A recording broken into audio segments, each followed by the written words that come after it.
రాజ్ కాల్‌లో ఎయిర్‌పోర్ట్‌కి బయలుదేరుతూ ఉంటాడు. రాజ్ వెంబడే ఒక కారు రావడంతో అది కావ్యని అని రాజ్ అనుకుంటాడు.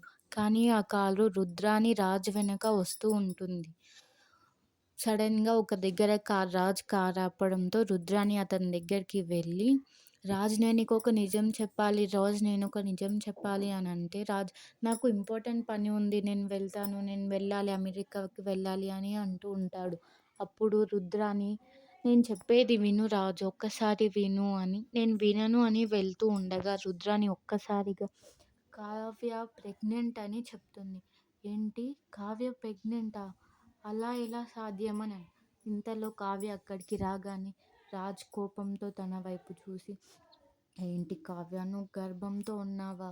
అని అడుగుతాడు. దాంతో షాక్‌లోకి వెళ్తుంది కావ్య. ఇతనికి ఎలా నిజం తెలిసిపోయింది. ఇప్పుడు నేనేమని సమాధానం చెప్పాలి? నేను నిజం చెప్తే అతనికి ప్రమాదం. నిజం చెప్పకపోయినా ప్రమాదం అని అనుకుంటూ ఉంటుంది. రాజ్ కావ్య ఏం సమాధానం ఇస్తుందో అని చూస్తూ ఉంటాడు.